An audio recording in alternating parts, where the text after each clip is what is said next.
చేసుకుంటూ ఉంటే వాళ్ళనేమో బట్టలిప్పి డాన్స్ చేయమని పబ్లిక్ గా చెప్పాడు.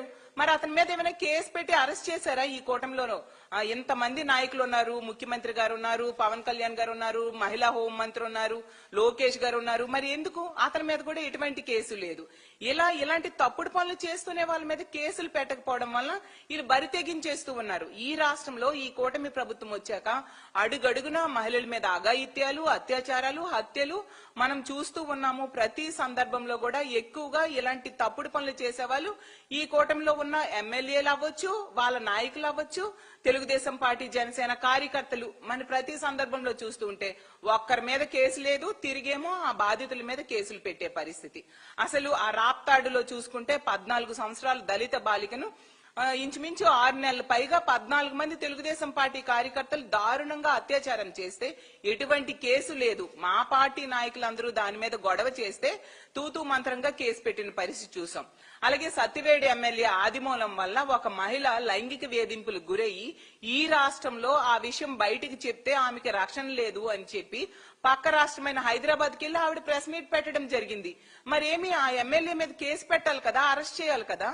ఏమంటే సెటిల్మెంట్ చేశారు చంద్రబాబు నాయుడు గారు. నిజంగా సిగ్గుతో తలదించుకోవాలి ఇలాంటి వ్యక్తికి ఓట్లు వేసినందుకు ఈ రాష్ట్ర ప్రజలు. అలాగే తీసుకుంటే మనం ఆ కిరణ్ రాయల్ అనే వ్యక్తి, ఆ జనసేన ఇన్ఛార్జ్, అతను లక్ష్మి అనే మహిళను ఎంత దారుణంగా మోసం చేస్తే ఆమె పబ్లిక్ గా బయటకు వచ్చి చెప్తే ఎటువంటి కేసు కూడా ఆ కిరణ్ రాయల్ మీద లేని పరిస్థితి. అలాగే జనసేన ఇన్ఛార్జ్ అయిన ఆ కోట వినిత విషయంలో చూస్తే ఆ బొజ్జల సుధీర్ రెడ్డి అనే వ్యక్తి ఎంత దారుణంగా ప్రవర్తించాడు, ఒక స్పైన్ పెట్టి ఆమెను ఎంత దారుణంగా విసిగించాడు. కానీ కనీసం ఎటువంటి చర్యలు ఆ వ్యక్తి మీద తీసుకొని పరిస్థితి మనం చూసాం. అలాగే తీసుకుంటే తిరువూరులో తెలుగుదేశం పార్టీ నాయకుడేమో ఒక మహిళని ఏ విధంగా లోబర్చుకోవడానికి ప్రయత్నించాడో ఆడియో బయటకు వచ్చినా కూడా ఎటువంటి చర్యలు అతని మీద లేదు. అలాగే జనసేన ఎమ్మెల్యే పంతం నానాజీ అనుచరులు ఇదే పవన్ కళ్యాణ్ గారి శాఖలో ఫీల్డ్ అసిస్టెంట్ గా పనిచేస్తున్న మహిళని ఏ విధంగా వేధించారు, ముడుపులు ఇవ్వాలి లేదంటే పక్కలోకి రావాలి, ప్రతి నెల మామూలు ఇవ్వాలని చెప్తే ఆమె ఆత్మహత్య యత్నం చేసుకోవడం జరిగింది. మరి అతని మీద ఆ అనుచరుల మీద చర్యలు తీసుకోవాలి కదా, ఎక్కడా లేదు. అలాగే తిరువూరు ఎమ్మెల్యే అయిన ఆ కొలిగిపూడి శ్రీనివాస్ అనే వ్యక్తి వేధింపుల వలన ఒక మహిళ విఆర్ఓ ఆ రోజు ఆత్మహత్య యత్నం చేసుకోవడం జరిగింది. భర్తని ఆమెని వేధిస్తున్నారు అని చెప్పేసి. కానీ అతని మీద కూడా ఎటువంటి చర్యలు తీసుకోని పరిస్థితి. ప్రతి సందర్భంలో కూడా తప్పు చేసే వాళ్ళని వీళ్ళు వెనకేసుకొస్తూ లేదా సెటిల్మెంట్లు చేస్తూ ఉన్నారు తప్ప ఎక్కడా కూడా వాళ్ళ మీద ఎటువంటి చర్యలు తీసుకోకపోవడం వలన ఈ రోజు కూటమి ఎమ్మెల్యేలు బరి తెగించేసి ఈ విధంగా అధికార మదంతో మహిళల జీవితాలతో ఆడుకుంటూ ఉన్నారు. ఎంత దారుణం! ఆ మహిళని ట్రాప్ చేయడమే కాకుండా లోబర్చుకున్నాడు, అలాగే పెళ్లి చేసుకుంటానని మోసం చేశాడు.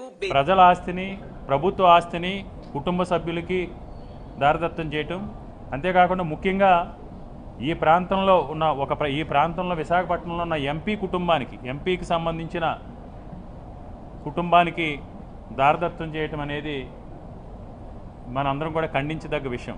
ఎందుకంటే ఇక్కడ మీకు ప్రజలకు సేవ చేస్తారు, ఈ నగరాభివృద్ధికి తోడ్పడతారని మీరు గతంలో ఎన్నికలకు ముందు ఇచ్చిన హామీలు కానీ మీరు చేసిన వాగ్దానాలు కానీ నమ్మి ప్రజలు మీకు ఓట్లేసి గెలిపిస్తే మీకున్న ప్రతి అధికారాన్ని ఎన్నికల్లో గెలిచిన మొదటి రోజు నుంచి ముఖ్యంగా విశాఖపట్నానికి సంబంధించిన ఎంపీ ఏ రోజు కూడా ఈ ప్రాంతాన జరుగుతున్న అన్యాయం పైన కానీ గత కొన్ని నెలలుగా వేలాది కోట్ల రూపాయల భూముల్ని పప్పు బెల్లాల 99 పైసలకి ₹1 పప్పు బెల్లాలుగా ప్రైవేటు వ్యక్తులకి, ప్రైవేటు సంస్థలకి కట్టబెట్టే ప్రయత్నం చేస్తే దాన్ని ఈ ప్రాంతం తరపున ప్రజాప్రతినిధిగా ఉన్న మీరు అడ్డుకోవాల్సింది పోయి మీరు కూడా నలుగురితో పాటు నారాయణన్ చందంగా వారితో అందులో మీరు కూడా ఈ ల్యాండ్ స్కామ్స్లో మీరు కూడా భాగస్వాములు అవటాన్ని తీవ్రంగా ఖండిస్తున్నాం.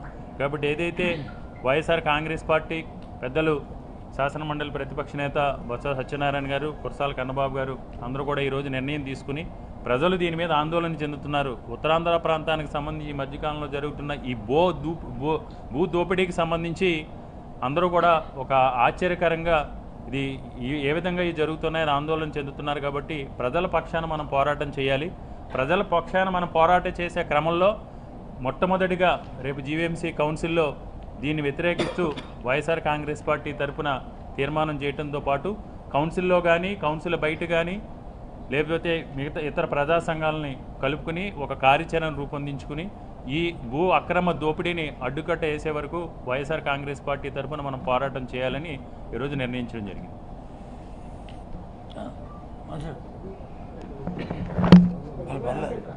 కార్యక్రమం జరుగుతాం. ముఖ్యంగా గతంలో ఇప్పటికే 72 ఎకరాల ప్రభుత్వ భూమిని వాళ్ళు రెగ్యులరైజ్ చేసుకోవడం, ఇప్పుడు మళ్ళీ ఇంకో 55 ఎకరాలు రెగ్యులరైజ్ చేసుకునేటువంటి దానికి పెట్టడం, ఈ అంశం అంతట్లోకి ముఖ్యంగా ప్రధానమైనటువంటి విషయం ఏంటంటే ప్రజాప్రతినిధిగా స్థానిక పార్లమెంట్ సభ్యుడిగా ఉన్నటువంటి వ్యక్తి బరితెగించి ఆ భూమి మా ఆధీనంలోనే ఉంది, మేము రెగ్యులరైజ్ చేసుకుంటే తప్పేంటి అనేటువంటి మాట అంటా ఉన్నాడంటే, ఈ సమావేశం ద్వారా మేము డిమాండ్ చేసేది ఆయన స్థానిక పార్లమెంట్ సభ్యుడిగా ఆయనకి అర్హత లేదు, తక్షణమే రాజీనామా చేయాలనేటువంటిది ఈ సమావేశం డిమాండ్ చేస్తూ ఉంది. రెండోది, ఎట్టి పరిస్థితుల్లో ఇంత పెద్ద స్కామ్, మరి ముఖ్యంగా 5,000 కోట్ల రూపాయలు విలువైనటువంటి ఈ భూమిని, గతంలో ఇచ్చినటువంటి భూములు కానీ ఇవన్నిటి మీద పెద్ద ఎత్తున ప్రజల్లో ఒక ఆందోళన ఉంది. వైఎస్ఆర్ కాంగ్రెస్ పార్టీ దీని మీద సిబిఐ ఎంక్వైరీని కూడా డిమాండ్ చేస్తూ ఉంది.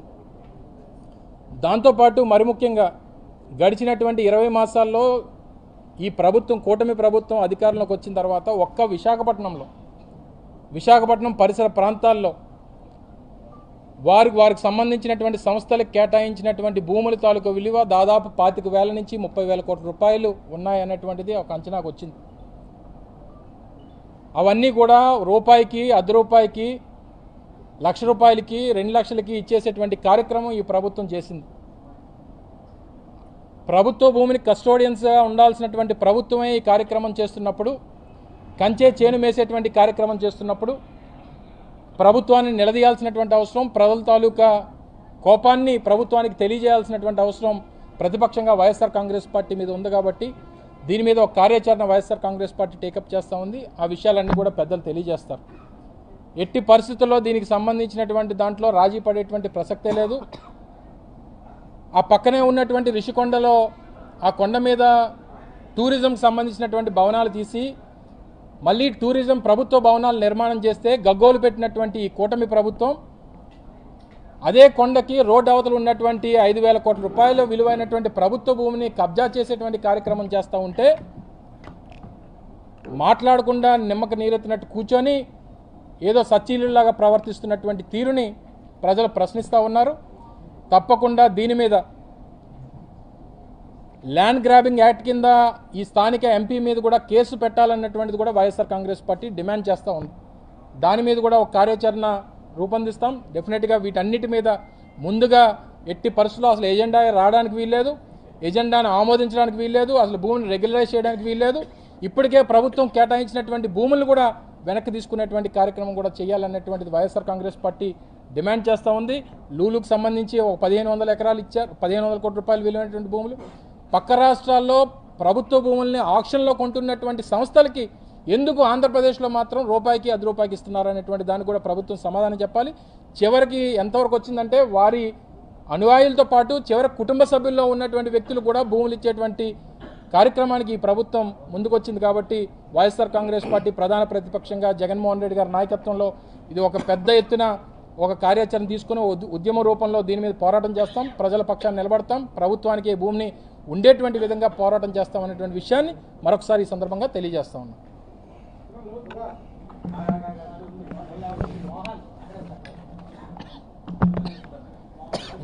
అందరికీ నమస్కారం. ఇంచుమించుగా ఈ 55 ఎకరాల విలువ 5,000 కోట్లు ఉంటుందని అంచనా. కానీ గీతం సంస్థ పేరుతో చంద్రబాబు నాయుడు గారి కుటుంబం చేసిన కబ్జా మొత్తం విలువ 10,000 కోట్లు దాటిందనేది మా అంచనా. ఇంతకుముందే ఎకరం 18,000 చొప్పున దాదాపు 71 ఎకరాలు రెగ్యులరైజ్ చేసుకున్నారు చంద్రబాబు నాయుడు గారు ముఖ్యమంత్రిగా ఉండగా. ఆ రోజు కలెక్టర్లు ఒప్పుకోకపోతే వాళ్ళని బదిలీలు చేసి మధ్యలో కొంత భూమిని రెగ్యులరైజ్ చేసుకున్నారు. ఇంచుమించుగా 130 నుంచి 150 ఎకరాలు కొట్టేశారు. ఇప్పటికీ వాళ్ళ కబ్జా పెట్టింది గీతం పేరుతో ఇంచుమించుగా 130-140 ఎకరాలు. ఇంకా ఎంత ఉందో పక్కాగా సర్వే చేస్తే కానీ తెలీదు. దీని విలువ 10,000 కోట్లు ఉంటుంది. వీళ్ళొచ్చి ఈ రాష్ట్రం మొత్తానికి, దేశం మొత్తానికి మన టీవీలో ప్రచారాలు, ప్రవచనాలు చెప్తారు కదా, చాగంటి కోటేశ్వరరావు గారు, గరికపాటి నరసింహారావు గారు లాగా చంద్రబాబు నాయుడు ప్రవచనాలు చెప్తున్నాడు. ఆయన ప్రవచనాలు వింటే నిజంగా ఈయన పెద్ద ఈ రాష్ట్రానికి కస్టోడియన్ ఏమో, ఎవరికి ఒక అంగుళం భూమి పోకుండా కాపాడుతున్నాడేమో అనుకుంటాం. కానీ కొట్టేసేదంతా ఆ కుటుంబమే, ఎవడో బయటోళ్ళు కాదు. ఆ కుటుంబమే ఈ విశాఖపట్నంలో దాదాపుగా ఒక్క విద్యా సంస్థ పేరిట 10,000 కోట్ల ఆస్తిని కొట్టేస్తే అడిగే నాదుడు లేదనేది వాళ్ళ ఉద్దేశం. దీని మీదే ఇవాళ కార్యాచరణని తీసుకోవడం జరిగింది. ఇదేదైతే ఇప్పుడు 54 ఎకరాల చిల్లర, 55 ఎకరాల భూమిని రెగ్యులరైజ్ చేయడానికి ప్రభుత్వం ప్రయత్నం చేస్తుందో దాన్ని వైఎస్ఆర్ పార్టీ తీవ్రంగా వ్యతిరేకిస్తూ ఈ నిర్ణయాన్ని వెనక్కి తీసుకోవాలని చెప్పి డిమాండ్ చేస్తూ కౌన్సిల్లో రేపు దీన్ని అడ్డుకోవడానికి ఇవాళ ఈ సమావేశంలో నిర్ణయం తీసుకున్నారు. దాంతోపాటు 30వ తేదీన ఏదైతే కౌన్సిల్ తీర్మానం ప్రవేశపెడుతున్నారో ఆ రోజు కౌన్సిల్ ముందున్న, కార్యాలయం ముందున్న గాంధీ విగ్రహం దగ్గర పెద్ద ఎత్తున నిరసన దీక్ష కార్యక్రమానికి కూడా పిలుపునివ్వడం జరిగింది వైఎస్ఆర్ పార్టీ. ఈ కార్యక్రమంలో వైఎస్ఆర్ పార్టీ శ్రేణులతో పాటు ఎవరైతే ప్రజా సంఘాలు కానీ ఇతర రాజకీయ పార్టీలు కానీ ఈ భూముల్ని కారు చౌకగా కొట్టేసే కార్యక్రమానికి వ్యతిరేకించే పెద్దలందరూ కూడా వచ్చి పాల్గొనాలని కోరుకుంటున్నాం. ఎందుకంటే ఇది చాలా దుర్మార్గమైన చర్య. ఎవరికైనా మొన్న చూసాం మన విశాఖపట్నంలో చిన్న చిన్న రోడ్డు పక్కన స్ట్రీట్ వెండర్స్ బడ్డీలు పెట్టుకున్న వాళ్ళని కూడా తొలగించేశారు ఆక్రమణలు అని చెప్పి. అలాంటిది కళ్ళ ముందు ఈ ప్రభుత్వంలో అధికారాన్ని అనుభవిస్తున్న వాళ్ళే ఇంత పెద్ద ఎత్తున ఇంత విలువైన భూములు కొట్టేయడం చాలా బాధాకరం. దాంతోపాటు అదే భరత్ గారు, ఎంపీ గారు, ఆయన ఏం చెప్తున్నారంటే మేము తీసుకుంటే తప్పేంటి అంటున్నాడు. పైగా ఆయన ఏం చెప్తారంటే ఈ భూమి 2005 నుంచే మా చేతిలో ఉందని చెప్తున్నాడు. అప్పటికే ప్రభుత్వం మీకు కేటాయింపులు చేసింది. మీకున్న అధికార బలంతో ఆ రోజు వివిధ రకాలుగా చేసుకున్నారు. అయినప్పుడు మళ్ళీ 54 ఎకరాల 79 సెంట్లని మళ్ళీ మీరు వచ్చి దోపిడీ చేయడానికి ప్రయత్నం చేస్తున్నారు. ఒక పేదవాడికి వచ్చి ఒక సెంటు భూమి ఇస్తే, ఓ చిన్న ఇల్లు కట్టుకుంటే, లేదు ఇంటి పక్కన వచ్చే చిన్న ఆక్రమణ ఉంటే చట్టపరమైన తీసుకుని జీవీఎంసీ నుంచి తీసుకెళ్ళి చేస్తాం కదా. అమ్మమ్మ మీరు ఇది చేయడానికి వీళ్ళని చేస్తాం కదా. మరి ఏ రకంగా ఈ 54 ఎకరాలని ఏ రకంగా చేస్తాం అది. అందుకే ఇవాళ వైఎస్ఆర్సీ పార్టీ జగన్మోహన్ రెడ్డి గారి నాయకత్వంలో వారితో సంప్రదించిన తర్వాత ఓ నిర్ణయం తీసుకున్నాం. దీని మీద ప్రజా ఉద్యమం చేయాలని, పెద్ద ఎత్తున ఉద్యమం చేయాలని, రేపు కౌన్సిల్లో జరుగుతున్న ముందు ఈ తీర్మానం నుంచే దీన్ని ప్రారంభించాలని ఇవాళ మా సభ్యులందరం కూడా, కౌన్సిల్లో సభ్యుల, కార్పొరేటర్లమి, ఎమ్మెల్సీలమి, మెంబర్లు అందరం కూడా కూర్చొని పెద్దలు అందరితో సలహా సంప్రదించి కూర్చొని ఇవాళ నిర్ణయం తీసుకున్నాం. కార్యాచరణ ఇప్పటికే 1-2 చెప్పారు. ముందుగా అసలు ఏదైతే ఈ తీర్మానం ఉందో ఈ తీర్మానం పెట్టడానికి వీల్లేదు అనే దాంట్లో ప్రారంభిస్తున్నాం. రేపు ఉదయం 10:30 గంటలకి 11 గంటలకి కమిషనర్ గారిని మా సభ్యులందరూ కూడా, మా కార్పొరేటర్లు అందరూ కలుస్తాం. ముందు ఈ తీర్మానాన్ని ఏదైతే పెట్టారో ఈ తీర్మానాన్ని మీరు విత్డ్రా చేసుకోవాలి, ఈ తీర్మానం పెట్టడానికి వీల్లేదని చెప్పి రేపు అడగబోతున్నాం. ఎందుకంటే కార్యాచరణ రూపొందిస్తున్నాం. ఎందుకంటే ఈ ప్రభుత్వానికి నిమ్మకు నూనెత్తిన ఉంటుంది, ఏం చేస్తారులే అని ఒక ధీమాతో ఉంటుంది. ఒక ప్రధానమైన ప్రతిపక్షంగా మా బాధ్యతగా ఈ కార్యక్రమాన్ని నిర్వర్తించాలని ఈ కార్యక్రమం రూపొందించాం. ఇక అయిన తర్వాత ఎల్లుండ ఏదైతే 29వ తారీఖు నాడు ఉందో, ఎక్కడైతే ఈ 54 ఎకరాలని ఇంతవరకు కబ్జా చేసుకుని ఈ కబ్జాని మాట ఎందుకు వాడుతున్నానంటే సాక్షాత్తు ఆ ఎంపీ గారే, దీని తాలూకు చైర్మన్ గారే ఆయన ఇచ్చిన స్టేట్మెంట్. మా అధీనంలో ఉంది, అంటే బలం ఉందని, అధికారం ఉందని, అధికార బలంతో ఈ బలంతో భూ కబ్జా చేస్తారా? దీంతో సాక్షాత్ ఇది. కాబట్టి ఆ స్థలానికి వెళ్ళి మా కార్పొరేట్లో మెంబర్ అందరం వెళ్ళి 11 గంటలకి, ఉదయం 11 గంటలకి ఆ స్థలాన్ని పరిశీలించి 29వ తారీఖు నాడు ఆ కార్యక్రమం చేస్తాం. 30వ తారీఖు నాడు మొత్తం కౌన్సిల్లో మీ అందరూ కౌన్సిలర్స్తో ఎవరైతే ఉన్నారో, మెంబర్స్ ఎవరైతే ఉన్నారో అందరం కార్పొరేషన్కి వెళ్ళి కార్పొరేషన్లో ప్రారంభమైనప్పుడు ఏదైతే ఈ అంశాన్ని మేము పెట్టామో దీని మీద వ్యతిరేకిస్తూ మేము తాలుగా అందరం కూడా మరి కౌన్సిల్లో అక్కడ ఉన్న కమిషనర్ గారికి వాళ్ళని దీని మీద వచ్చి వాళ్ళని దీన్ని విత్డ్రా చేసుకోవాలని తిని మా డిమాండ్ చేస్తాం. సైమల్టేనియస్గా ప్రజా ఉద్యమం చేస్తామని మీకు చెప్పాం కాబట్టి ప్రజలందరూ అంటే అది మనందరం గుర్తుపెట్టుకోవాలి, నిరంతరం నేర్చుకోవాలి. ఈరోజు మిమ్మల్ని టీమ్స్గా విడగొట్టాం. పార్లమెంట్ పార్టీ అధ్యక్షులందరూ ఒక రూమ్కి వెళ్తున్నారు, జనరల్ సెక్రటరీలు అందరూ ఒక రూము, సెక్రటరీలు అందరూ ఒక రూము, ఆర్గనైజింగ్ సెక్రటరీలు ఒక రూము, అధికార ప్రతినిధులు 3 రూముల్లోకి విడగొట్టాము, ఉపాధ్యక్షుల్ని 3 రూములు, దాని తర్వాత సోషల్ మీడియా 3 రూమ్స్, ఇది ట్రెజరర్స్ ఒక రూమ్, అట్లా మిమ్మల్ని విడగొట్టాము. ఎందుకు చేసామంటే మీరందరూ కూడా కూర్చుని ఓపెన్గా మాట్లాడుకునేదానికి ఇదొక కలయిక కూడా మంచి అవకాశం. ఎందుకంటే అటుపక్క ఇచ్చాపురం నుంచి కుప్పం వరకు అందరు వచ్చిన వారు ఉన్నారు. అందరూ కలవండి, ఫోన్ నెంబర్లు ఎక్స్చేంజ్ చేసుకోండి, టచ్లో ఉండండి, వాళ్ళు మంచి ఏం చేస్తున్నారో నేర్చుకోండి. అప్పుడే 1 కాదు 2 కాదు కదా, ఎన్ని టర్మ్లైనా మన పార్టీ మన ప్రభుత్వం శాశ్వతంగా అధికారంలో ఉంటుందని ఈ సభాముఖం మీ అందరు తెలియజేసుకుంటూ, ఈరోజు మనందరికీ ట్రైనింగ్ ఇచ్చేదానికి వేదిక ముందున్న పెద్దలందరూ వచ్చారు. వాళ్ళందరికీ నా హృదయపూర్వక ధన్యవాదాలు.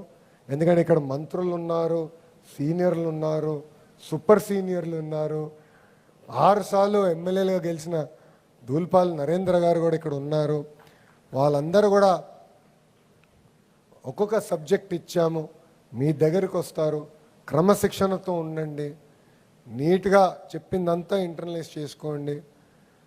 ఒక విషయం చెప్పబోతున్నా, చాలామందికి తెలియదు. ఈరోజు ప్రోగ్రాం అంతా క్యాన్సిల్ చేసుకుని గౌరవ ముఖ్యమంత్రి నారా చంద్రబాబు నాయుడు గారు కూడా ఈ 11 క్లాస్ రూములకు వస్తారు. మీతో పాటు పాఠాలు, మీతో పాటు ట్రైనర్లు ఎంత అద్భుతంగా చెప్తారో డైరెక్ట్గా ఆయనే కనుక్కుంటాడు.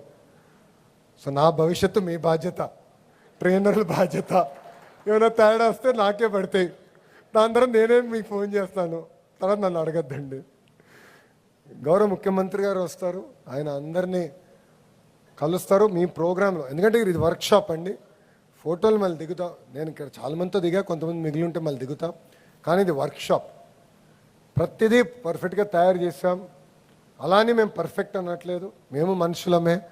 10 నిర్ణయాల్లో 3 తప్పు అవుతాయి. ఏమైనా ఫీడ్బ్యాక్ ఇవ్వదలుచుకుంటే మీటింగ్ అయిన తర్వాత ఇవ్వండి. ఎందుకంటే 2 దశాబ్దాల తర్వాత ఇది తొలి ప్రయత్నం మాత్రమే, ఇది కంటిన్యూస్గా చేద్దామని. లాస్ట్ ఒక విషయం నేను మీ అందరూ చెప్పదలుచుకున్నా, చివరిగా ఒక విషయం చెప్పదలుచుకున్నా. అబద్ధం అనేది తీయగా ఉంటుంది, నిజం అనేది చేదుగా ఉంటుంది. ఇక్కడ నాతో పాదయాత్ర చేసిన వాళ్ళు కానీ, నాతో చర్చించిన వాళ్ళు కానీ, నాతో మాట్లాడిన వాళ్ళు తెలుసు, నేను ఉన్నట్టుగా చెప్తానండి. అదొకటి మా తాతగారి దగ్గర నేర్చుకున్నా. నేను ఇది మనసులో పెట్టుకొని ఉన్నట్టుగా చెప్పేస్తా, నాకు ఎలాంటి ఫీలింగ్స్ ఉండవు. ఇక్కడున్న మిమ్మల్ని కోరుతున్నా, స్టేట్ కమిటీలో రేపు వేయబోయే వాళ్ళని కూడా కోరుతున్నా, పార్టీ ఇచ్చిన పనులు మనం సక్రమంగా నిర్వహించాలి, చిత్తశుద్ధితో చేయాలి. ఏదో చేయమన్నారు ఒక ఫోటో తీసుకునే దానికి కాదు. ప్రతి గడప దొక్కమంటే ఒక్క 15 రోజుల్లో ప్రతి గడప దొక్కి చూపించాలి ఎంత కష్టపడగలుగుతాం, ఎట్లా చేయగలుగుతాం. ఇక్కడున్న కమిటీ సభ్యులు చెప్తున్నాను, ప్రతి నెల మీ రిపోర్ట్ కార్డ్ మీకు వస్తుంది మై టీడీపీలో. మీరు చేయకపోతే మిమ్మల్ని పిలిచి గైడెన్స్ ఇస్తాం. ఈ దేవాలయానికి పిలుస్తాం, మీకు కౌన్సిలింగ్ ఇస్తాం, గైడెన్స్ ఇస్తాం. రెండోసారి చేయకపోయినా చెప్తాం, మూడోసారి చేయకపోతే దండం పెట్టి మీ 10 వేరే వాళ్ళకి ఇస్తాం. సగమే చప్పట్లు కొట్టారు.